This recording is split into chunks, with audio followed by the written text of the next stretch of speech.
আল্লাহ বলো মনেরে পাখি একবার, মওলা বলো মনেরে পাখি। পৃথিবীতে যত দর্শন এখন পর্যন্ত সৃষ্টি হয়েছে, আরো সৃষ্টি হবে, সকল দর্শনের মূল হলো আত্মদর্শন। আত্মদর্শন থেকেই মূলত অন্যান্য দর্শনের উদ্ভব। আজ থেকে 3000 বছর পিছনে যদি আমরা যাই, দেখব তখন এত ধর্মমত তরিকার পথ ছিল না। তখন মানুষ দেহ তত্ত্ব চর্চা করত, আর এইটাই পরম্পরা ভাবে সাধুদের মধ্যে এখন পর্যন্ত চলে আসছে। প্রথম দিকে দেহতত্ত্বের চর্চার অনুশীলনের ক্ষেত্র যেটা ছিল সেটাকে ইংলিশে বলা হতো সুপার ফিলোসফি। সুপার ফিলোসফিটা আজ থেকে 3000 বছর আগে এসে দুই ভাগে বিভক্ত হয়ে একটা সিম্বলিক ফিলোসফি আর একটা রিয়েল ফিলোসফি। ফিলোসফির চেয়ে থিওসফি শব্দটা এখানে অ্যাপ্রোপ্রিয়েট। সিম্বলিক থিওসফি এবং রিয়েল থিওসফি নামে বিভক্ত হয়ে পড়ে। এই সিম্বলিক ফিলোসফিটা সাধারণ মানুষ বুঝতে না পেরে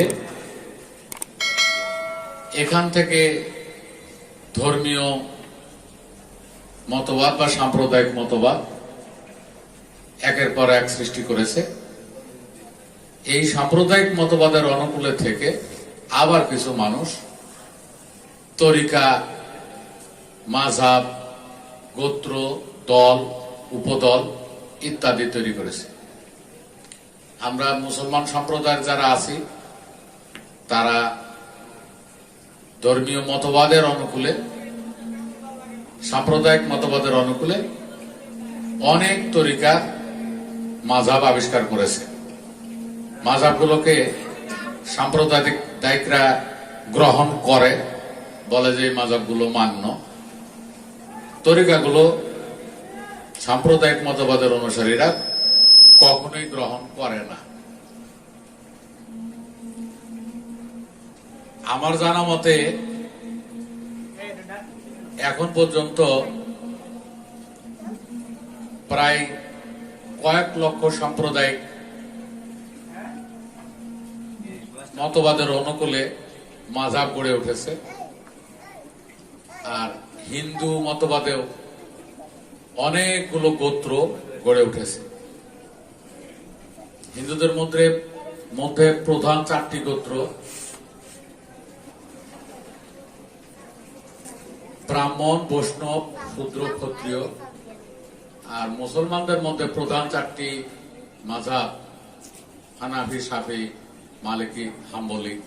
মাযহাবগুলোকে মুসলমানেরা গ্রহণ করে যে এই মাযহাবগুলো আমাদের ইসলামেরই অংশ আর ইসলামেরই অঙ্গ, আমরা এই মাযহাবগুলোকে মান্য করি। আর তরিকতের যে তরিকাগুলো গড়ে উঠেছে তরিকত বিভাগে, সেগুলো আমরা মান্য করি না। সকল আলেমই বলে যে আমরা এগুলোকে মান্য করি না, এগুলো ইসলাম। এই একের পর এক মাযহাব তরিকা গড়ে উঠতে উঠতে উঠতে উঠতে এক ইসলামের শাখা প্রশাখা আজকে অনেক। এই উপমহাদেশে আমাদের অসংখ্য মতবাদ ছিল, কিন্তু এই মতবাদগুলো সারা বিশ্বে বিশ্বায়ন হতে পারেনি বিভিন্ন কারণে। এক হিন্দু, বৌদ্ধ, এই দুটো সম্প্রদায় সারা বিশ্বে পৌঁছতে পেরেছে। আমাদের উপমহাদেশে আরো অনেক মতবাদ ছিল, এখনো আছে, যেমন জৈন, শিখ, ওয়ারিয়া। এই সমস্ত মতবাদগুলো এখনো আছে, সারা বিশ্বে পৌঁছতে পারেনি। আর হিন্দু, বৌদ্ধ এই মতবাদগুলো সারা বিশ্বে পৌঁছছে। আরব অঞ্চলেও অনেকগুলো মতবাদ গড়ে উঠেছে, সবগুলোই সারা বিশ্বে পৌঁছতে পারেনি। কয়েকটা মতবাদে সারা বিশ্বে পৌঁছছে। যেমন রাজনৈতিক দল অনেকগুলোই গড়ে ওঠে, কিন্তু রাষ্ট্রীয় পর্যায় পর্যন্ত খুব বেশি দল যেতে পারে না, কয়েকটা দল যায়, আর বাকি দলগুলো শত শত বছর ধরে বাইরেই থাকে, কাজ করে, কিন্তু ওরা সংসদ গঠন করতে পারে না। ঠিক তেমনি সারা পৃথিবীতে এখন পর্যন্ত প্রায় 4300 ধর্মীয় মতবাদ আছে। এর মধ্যে আমাদের জানা মতে 27টি মতবাদ সারা বিশ্বে পৌঁছতে পেরেছে, আর বাকি মতবাদগুলো আঞ্চলিক রূপেই রয়েছে, সারা বিশ্বে পৌঁছতে পারেনি। আমাদের বিষয় এটা না, আমাদের বিষয় হলো এই মতবাদগুলো তৈরি করার মূল ফর্মুলাটা কি, কোন ফর্মুলা দ্বারা এই মতবাদগুলো সারা বিশ্বে গড়ে উঠেছে, তরিকাগুলো গড়ে উঠছে, মাযহাবগুলো গড়ে উঠে, কোন ফর্মুলা দ্বারা একটি ধর্মীয় মতবাদ তৈরি হয়, একটি তরিকার মতবাদ তৈরি হয়। এই বেসিক বিষয়গুলো আমাদের মূল বিষয়। আমরা ওই মূল বিষয়গুলো বোঝাতে গিয়ে, প্রচার করতে গিয়ে আজকে দীর্ঘ সময়েও আমাদের লোক সংখ্যা খুব কম। আর যারা একটা তৈরি জিনিস নিয়ে কাজ করতেছে, তাদের নিজস্ব কোনো সৃজন নাই, সৃষ্টি নাই, তারা আজকে রমরমা। যেমন আমাদের দেশের বড় বড় আশ্রম, বড় বড় দরবারগুলো, তারা নিজেরা কিছু তৈরি করে নাই, নিজেরা বেসিক কোনো ইনফরমেশন দেয় নাই। ওরা তৈরি কাদরিয়া, চিশতিয়া, নকশবন্দিয়া, মুজাদ্দেদিয়া সহ আরো শত শত যে তরিকতের পথ বা তরিকত বিভাগ আছে, সেগুলো নিয়ে একটা দরবার তৈরি করে মানুষকে ধোঁকাবাজির ভিতরে রেখে আজকে বিশাল বড় মাপের পীর বা বড় মাপের, আর এগুলোকে ভেঙে নতুন করে তৈরি করা, এইটার উদ্যোক্তা আমাদের বাংলাদেশে খুবই কম। একটা লোক ছিল ফকির লালন।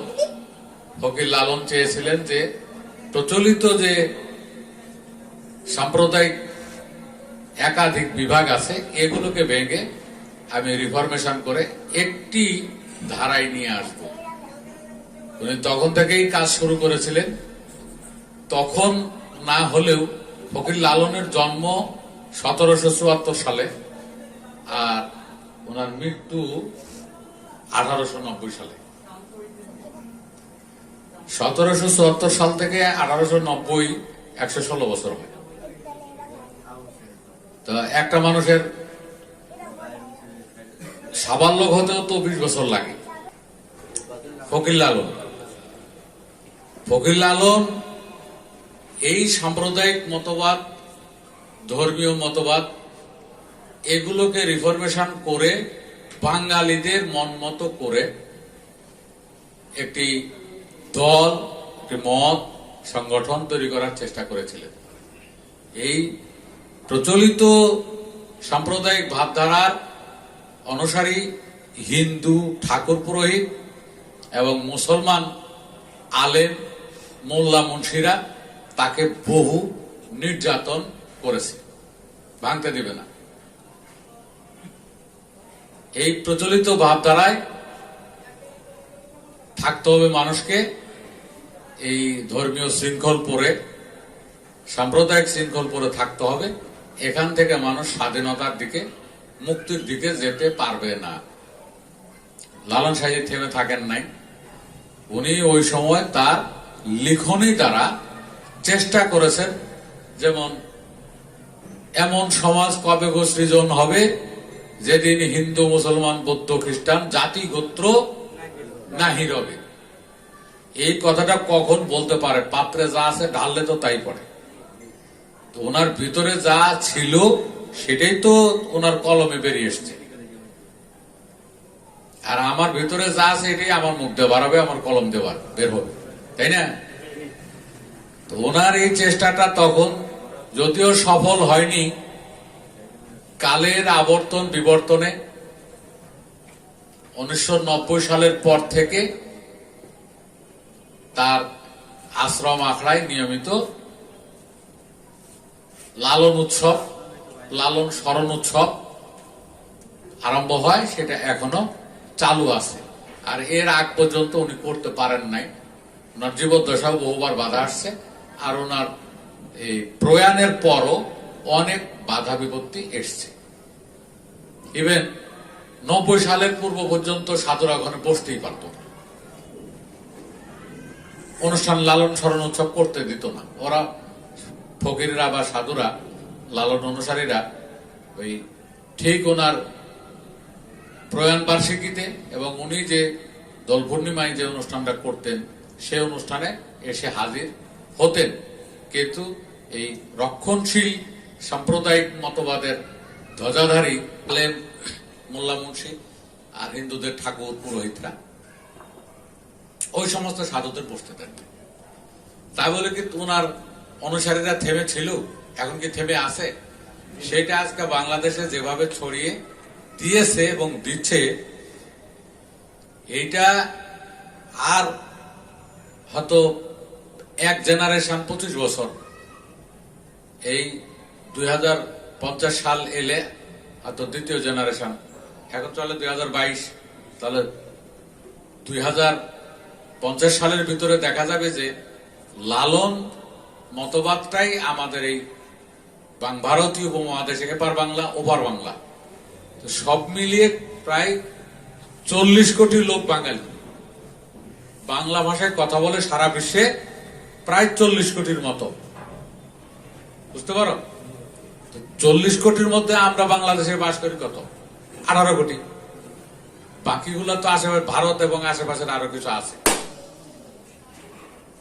তো সব মিলিয়ে এই 40 কোটি বাঙালির ভিতরে লালনের যে ভাবধারা, লালন সাহেবের যে আত্মদর্শন, এটা যেভাবে ছড়াচ্ছে, হয়তো অল্প দিনের ভিতরেই অন্য অন্য ধর্ম মত যেগুলো আমাদের এই উপমহাদেশে আছে সেগুলো আস্তে আস্তে হ্রাস পাবে আর লালন অনুসারীরা বৃদ্ধি পাবে। তাহলে দেখা যাবে যে আত্মদর্শন এক সময় মানুষ জানতো না, বুঝতো না। লালন সাহেবজির অশেষ পরিশ্রম সাধনার বলে তার রেখে যাওয়া এই গান বা বাণীগুলো মানুষের কাছে দিনের পর দিন জনপ্রিয় হয়ে উঠছে, এবং এই মতবাদটা যদি সুসংগঠিত হতে পারে তাহলে এটাই একটা ধর্মীয় দল বা ধর্মীয় মতবাদ রূপে একসময় মানুষ গ্রহণ। এই জন্য দর্শন হলো চির আপেক্ষিক, দর্শন আসে এবং যায়। একটা দর্শন একটা অঞ্চলে 100-200 বছর চলে, 500 বছর চলে, আবার এর ভাটা ধরে আরেকটা দর্শন এসে ঢুকে। আমার কথাগুলো বুঝতে পারো? আর সাম্প্রদায়িক মতবাদের ধ্বজাধারী এই মুসলমান ঘরানার নীতি নির্ধারক আলেমরা, হিন্দু ঘরানার নীতি নির্ধারক ঠাকুর পুরোহিতরা, এরা মনে করে যে আমরা যে ধর্ম ব্যবসা করি এইটা মনে হয় কোনোদিন হ্রাস পাবে না। এটা কিন্তু ছিল, এই হিন্দু মতবাদ কি ছিল আজ থেকে 3000 বছর আগে? এটা তৈরি হয়েছে, এটা নিঃশেষ হবে একদিন। আবার মুসলমানরা মনে করে যে ইসলামী মতবাদই একমাত্র মতবাদ। এখন তাকে যদি বলা হয় যে ভাই 1500 বছর আগে তোমার এই মতবাদটা ছিল, 1500 বছর আগে তো এই মতবাদ ছিল না, এই মতবাদের বয়স 1500 বছর। যেমন তোমার জন্মের পূর্বে তো তুমি ছিলে না, তোমার অস্তিত্ব ছিল না। এই ইসলামী মতবাদটা সৃষ্টি বা সূচনা, এর বয়সটা হলো মাত্র 1500 বছর।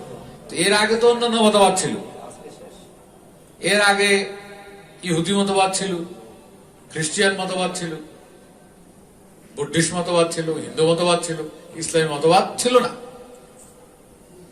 এখন বিভিন্ন ভাবে ইসলামী মতবাদটা গড়ে উঠেছে। এখন ইসলামী মতবাদকে সারা বিশ্বের সকল মানুষই নিয়েছে, কিছু মানুষে নিয়েছে, কিছু মানুষের নেয় নাই। একটা অঞ্চলে আর একটা মতবাদের প্রভাব যখন প্রবল হবে, ইসলামী মতবাদ আস্তে আস্তে সংকুচিত হওয়া শুরু করবে, আরম্ভ করবে। এটা তারা কোনোদিনই মানতে রাজি না। আমরা যে কয়েকজন মুসলমান হয়েছে, এই ঘটনাটা ঘটলো কিভাবে? এই ঘটনার পটভূমিটা হলো এই বাংলা, বিহার, উড়িষ্যা এই 3 প্রদেশের নবাব সিরাজদৌলা। নবাব সিরাজদৌলার পূর্বপুরুষ হলো মোগল বংশ। আমাদের এই উপমহাদেশে পৃথিবীর বিভিন্ন দেশ থেকে অনেক শোষক গোষ্ঠী এসেছে। এই শোষক গোষ্ঠী এসে শোষণ নির্যাতন একের পর এক করেছে। ওলন্দাজরা এসছে, এখানে মোগলরা এসছে, এরপরে লাস্ট ব্রিটিশরা আসছে, মোগলদের পরাজিত করে ব্রিটিশরা আসছে 1757 সালে। 1757 সালে না নবাবের পতনটা? 1757 সালে বাংলার স্বাধীন নবাব সিরাজদৌলার পতনের পরে ব্রিটিশরা এই উপমহাদেশ দখল করে। ভারতের ভিতরে যে মুসলমানগুলো ছিল, মারের ভয়ে জায়গা জমি ফেলে যে যতটুকু পারছে, বর্তমান পাকিস্তান, তখন বলা হতো পশ্চিম পাকিস্তান, বর্তমান বাংলাদেশ, এটাকে বলা হতো পূর্ব পাকিস্তান। ভারত থেকে পূর্ব পাকিস্তানে চলে এসছে এবং পশ্চিম পাকিস্তানে চলে গেছে মুসলমানরা।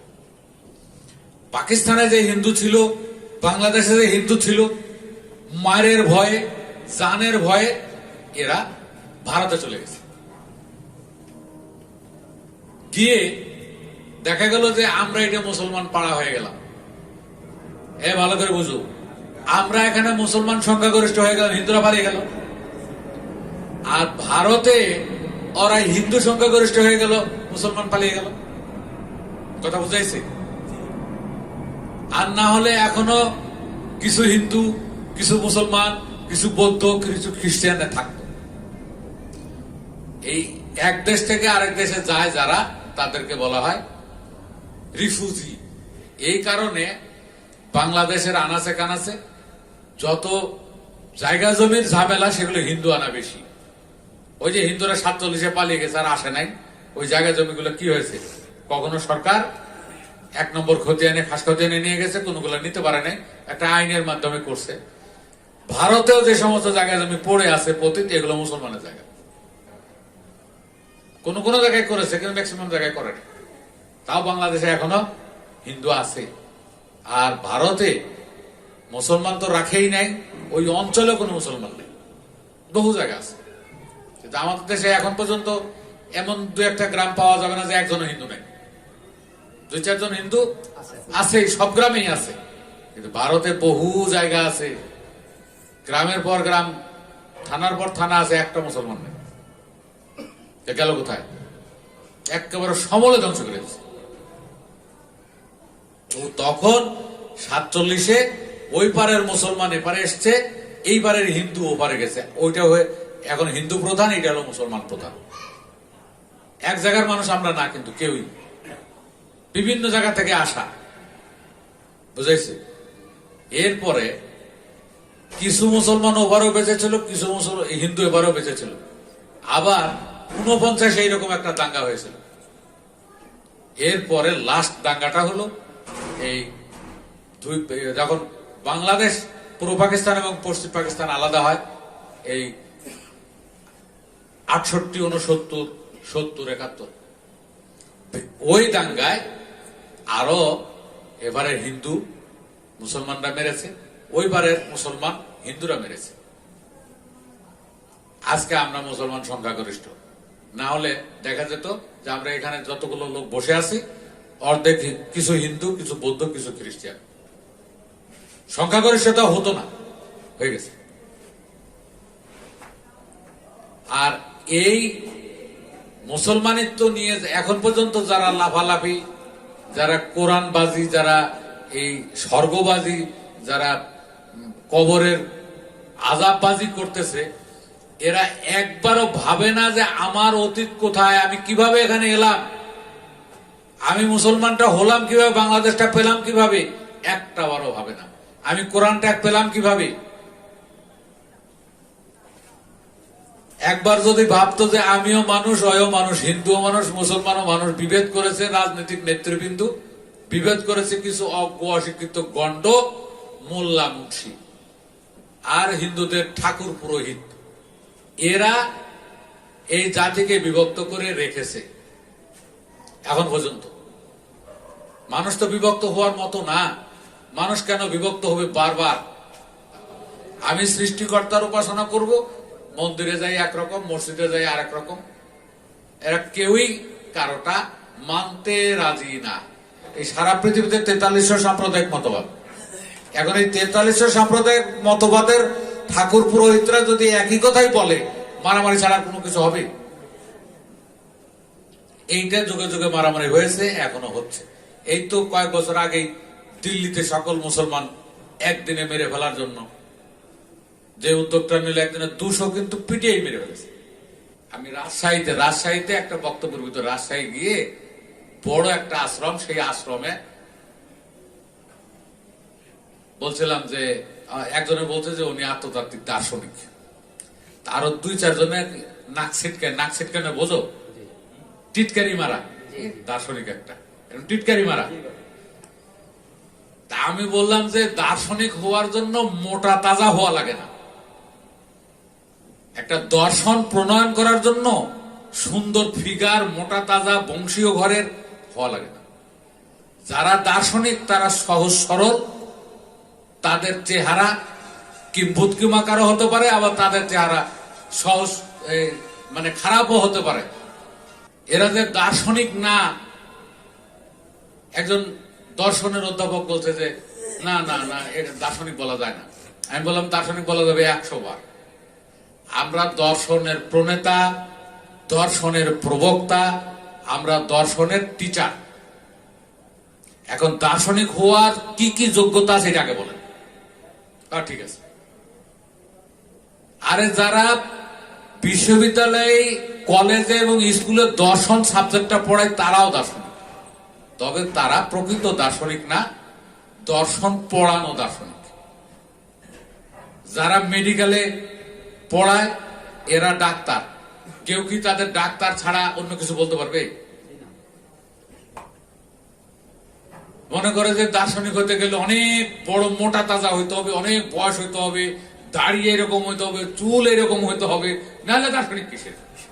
অনেক লোকে মনে করে। সত্য কথা হলো, আমরা যারা এখানে বসে আছি, আমার আলোচনা যারা শোনে, আমার যারা জ্ঞান শিষ্য, সবাই দার্শনিক। এটা সবচেয়ে উঁচু স্তরের দার্শনিক। আমার পিতা আমার কাছে অনেক বড়, তদ্রূপ ওনার জন্মদাতা পিতা ওনার কাছে অনেক বড়। একই রকম আমি যেই ধর্মকে বিশ্বাস করি, এই ধর্মের সৃষ্টিকর্তা দেবতা, এই ধর্মের গ্রন্থ আমার কাছে শ্রেষ্ঠ। ঠিক আরেকজন যে ধর্ম পালন করে, যে ধর্মের অনুসারী, তার কাছে ওই ধর্মের সৃষ্টিকর্তা, গ্রন্থ, দেবতা তার কাছে শ্রেষ্ঠ। আমি যখনই বলবো যে তোমারটা কিছুই না, ওদের সঙ্গে সঙ্গে আমার নাকটা বা দাঁত গুলো ফেলাই দেবেন, এটাই তোমার স্বভাব। তোর কাছে তোর বাপ যেমন অনেক মূল্যবান, তোর মা যেমন পবিত্র, আমার কাছে আমার মা আমার বাপ পবিত্র। এটাই তো প্রকৃত কথা না। আমার বাপ বড়, তোমার বাপ কিছুই না, এটা তো হতেই পারে না। এটা অজ্ঞ লোকের কথা, মূর্খ লোকের কথা। আর কোন সাধক, কোন জ্ঞানী লোক কখনো কারো বিরোধিতা করবে না। ওই ওর ধর্মমত করে, তুমি তোমার ধর্মমত করো। এটা কোরআন শরীফে আছে, লাকুম দিনুকুম ওয়ালিয়াদ্দিন। কেউ ধর্মের দোকান নিয়ে বসে না, ওইখানে কোনো ধর্মবাজি হয় না। এই নৌকাবাহী, ঘোড়া দৌড়, বৈশাখী মেলা, আরো নবান্ন, আরো অনেক আছে না। এখানে গেলে দেখা যায় সব মতের, সব পথের মানুষ একসঙ্গে ব্যবসা করতেছে, একসঙ্গে কেনাকাটা করতেছে, করে না? লোক ধর্মে বিশ্বাসী, তাদের কাছে এগুলা নাই। তুমিও মানুষ, আমিও মানুষ। ওই হিন্দু আর মুসলমান, হিন্দুরা ঢোল বাজাবে, মুসলমানরা তবলা বাজাবে, একটা খ্রিস্টানে গান গাবে, কোনো সমস্যা নেই। এই মঞ্চে তাই সমস্যা আছে? সমস্যা হলো ও তৈরি করে মন্দিরে গেলে, আর তৈরি করে মসজিদে গেলে। ওও গলাবাজি করতেছে এখানে ভগবান থাকে, এও গলাবাজি করতেছে এখানে আল্লাহ থাকে। এই যে যার যার দলে আনার এই পাবলিসিটি, এই চাপাবাজি, এইগুলো মানুষকে বারবার বিভক্ত করেছে। হাজার হাজার টন রক্ত ঝরিয়েছে, লাখ লাখ মানুষের মৃত্যু ঘটিয়েছে এই ধর্মবাদী, এই ধর্ম ব্যবসা। আমাদের কথা হলো, আমরা কারো কোন ধর্মের মতে, পথে, দর্শনের বিরুদ্ধে যাব না। ওই দর্শনের ভিতরে কি আছে আমরা আরো সূক্ষ্মভাবে জানা এবং বোঝার চেষ্টা করব। হিন্দু মতবাদী লোক আমার কাছে দেখবে যে হিন্দু, বৌদ্ধ, খ্রিস্টান সকল মতবাদের লোক দীক্ষিত। কারণ আমরা কোন ধর্মগ্রন্থের বিরুদ্ধে বলি না, কোন জাতির বিরুদ্ধে, কোন গোত্রের বিরুদ্ধে বলি না, কোন রাষ্ট্রের বিরুদ্ধে বলি না। আমরা বলি দেহ নিয়ে, দেহের থেকে কথা বলে সকল ধর্মগ্রন্থে মিলবে। যে কোনো মতবাদের যে কোনো মানুষ আমাকে যে জায়গা থেকে প্রশ্ন করবে আমি উত্তর দেব। উত্তর যদি আমার জানা না থাকে বলবো বাবা আমার এটা জানা নেই, কোনো সমস্যা নেই। আর ওরা মানে যারা লালনের গান গায়, অনেক জায়গায় আমি দেখেছি যে ওই লালন গান গায় ওই লোকটা, এটা তো মুসলমানই না, জাহান্নামী। আপনি লালনের কথা বাদ দিয়ে বলেন, আপনি কোরআন হাদিসের কথা বলেন, বহু জায়গায় কিন্তু এটা। আরে লালন সাইজির যে বাণী তুই কি জানিস? লালন সাইজির একটা বাণীর ভিতরে কি লেখা আছে তুই জানিস? জানা। এখন লালনকে ঘৃণা করে, তারপরে ঘৃণা করতে করতে করতে করতে কোন একটা সময় গিয়ে যখন দেখে যে আমার তো আর কোনো পথ নাই, এই লালন পথটা বেছে নিয়ে 20 বছর পরে আবার হয় নিজেই লালনের গান গায়। এখন অধিকাংশ আলেম বাংলাদেশে যেগুলো ওয়াইজিন আছে, এদের মধ্যে এখন মনে হয় 20% ওয়াইজিন, আমি এবারে বলছি 20% ওয়াইজিন ওয়াজের মঞ্চে লালনের গান গায়। কি এই লালনের গান গায় না ওয়াজে উঠে? এখন কিন্তু 20% হয়েছে। আগে কিন্তু লালনকে মানতেই পারতো না, এখন কিন্তু ওই মাওলানা রায়, ওই কামলা রায় মঞ্চে উঠে লালনের গান গাওয়া আরম্ভ করেছে, যেটা আজ থেকে 20 বছর আগেও ছিল না। তো মরমীবাদের মূল যে বিষয়টা সেটা হলো মানব দেহ। প্রত্যেকটা ধর্মেরই দুটো বিভাগ আছে, একটা হলো উগ্রবাদী বিভাগ আর একটা হলো সাম্যবাদী বিভাগ। প্রতিটা ধর্মের, এই ইসলাম ধর্মের উগ্রবাদী বিভাগটা হলো এলমে শরীয়তবাদী যারা, সাম্যবাদী বিভাগটা বাউল, ফকির, সাধু, সন্ন্যাসী, মুনি, ঋষি, এরা হলো সাম্যবাদী। আর উগ্রবাদী হলো শরীয়তের বাইরে আমরা নাই, শরীয়ত ছাড়া নাই, শরীয়ত ছাড়া আমরা কোনো কাজ করব না, এরা হলো উগ্রবাদী। আর হিন্দু ধর্মেরও দুটো বিভাগ, একটা হলো উগ্রবাদী, একটা সাম্যবাদী। উগ্রবাদী বিভাগ যেটা সনাতনী কট্টরপন্থী হিন্দু, আর সাম্যবাদী হলো বৈষ্ণব। বৌদ্ধ ধর্মেও এরকম বিভাগ আছে, কট্টরপন্থী বৌদ্ধ, আর যারা একটু সাম্যবাদী তাদেরকে বলা হয় সহজিয়া। খ্রিস্টানদের মধ্যে দুটো বিভাগ, যারা কট্টরপন্থী খ্রিস্টান তাদেরকে বলে প্রোটেস্টিয়ান খ্রিস্টান, আর যারা সাম্যবাদী তাদেরকে বলে ক্যাথলিক খ্রিস্টান। মানে সাম্প্রদায়িক বিভাগটাই হলো বড় আর সাম্যবাদী বিভাগটাই হলো ছোট। এই সাম্যবাদীরা মার খেয়ে তারপরে আশ্রম আখড়া পুড়িয়ে ফেলেছে, প্রতিবাদ করতে পারেনি, এইভাবে খুঁড়িয়ে এতদিন ধরে আসছে। ধর্মের ধ্বজাধারী, খুস্কো জ্ঞানী, উগ্রপন্থী যে ধর্মেরই হোক, এরা কত কঠিন, কত হিংস্র, কত বেদনাদায়ক কাজ করতে পারে, এগুলো যদি সাধারণ মানুষ জানে ওদেরকে থুথু দেবে, থুথু। আজকে যারা কোরআন শরীফটা হাতে নিয়ে, বেদটা হাতে নিয়ে গলাবাজি করছে, থুথু দেবে। ব্রিটিশরা যখন এদেশে, উপমহাদেশে আসে, মুসলমানের ধ্বজাধারী আলেম, মোল্লা, এরা এমন ভাবে প্রচার শুরু করলো, ব্রিটিশদের সঙ্গে যারা চলাফেরা করবে, ব্রিটিশের প্যান্ট পরবে, তাদের ঈমান থাকবে না, তারা মরলে মাটি দেব না। যে ব্রিটিশদের কাছে যাওয়া, ব্রিটিশের সঙ্গে চলাফেরা করা, তাদের ইংরেজি শেখা, তাদের প্যান্ট পরা, এটা হারাম।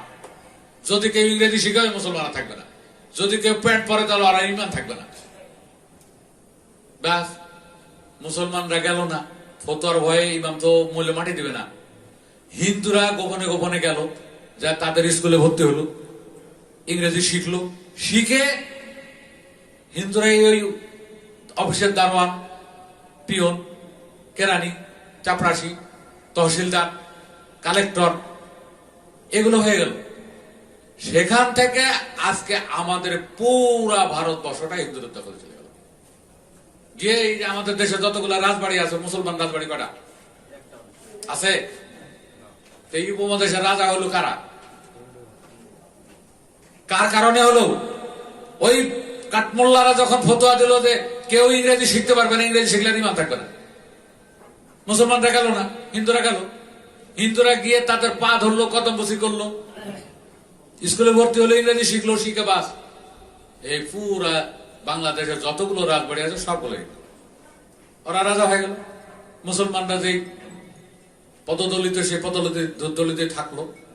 এরপরে পিছিয়ে ফেললো মুসলমানদের এই কাঠমোল্লারা। আজকে যারা কোরআনবাজি করতেছে এরা, এরপরে যখন টিভি আসলো, টিভি দেখা হারাম, টিভি ঘরে রাখা হারাম, ওই ঘরে রহমতের ফেরেস্তাই ঢোকে না। কারণ হাদিসের ভিতর আছে যেই ঘরে যে ঘরে ছবি থাকে ওই ঘরে আল্লাহর ফেরেস্তা প্রবেশ করে না, রহমতের ফেরেস্তা প্রবেশ করে না। ওই টিভিতে ছবি দেখা যায়, এটা হারাম। টিভি দেখাই যাবে না, রাখাই যাবে না। আজকে এই মূর্খের দল তারাই কিন্তু টিভি দেখে, এই মূর্খের দল তারাই টিভি দেখে। টিভি যখন আসছিল তখন না করছিল, যখন ইংরেজি ভাষা এলো তখন কিন্তু শিখতে দিল না। আজকে তাকে ইংরেজি ছাড়া পথ নাই, ওরাই শিখে। ওরা মাদ্রাসায় আবার নতুন করে ইংরেজি ঢুকাইতেছে, আবার টিভি ওরাই দেখে। এই মাইক দিয়ে কথা বলছি, মাইক যখন এলো ওরাই তখন ফতোয়া দিল মাইক বাজানো হারাম, মাইক বাজানো হারাম, মাইক বাজাতে দেবো না। বহু জায়গায় বিবাহ নষ্ট করছে, বহু জায়গায় অনুষ্ঠান নষ্ট করছে, বহু জায়গায় যাত্রা প্যান্ডেল নষ্ট করছে এরাই। আজকে ওরাই মাইক ব্যবহার করে, খালি ব্যবহার করে নাই, মাইক মসজিদের উপরে তুলে নিছে। কারা এগুলো করে? এরাই। এরাই এক সময় বলে মিলাদ হারাম, আবার এরাই মিলাদ পড়ে। এই জন্য ফার্সিতে একটা কথা আছে যে নিমে মোল্লা খত্রে ইমান, নিমে তিপ খত্রে যান। কাঠ মোল্লা ইমানের ভয়, আর হাতুড়া ডাক্তার জীবনের ভয়।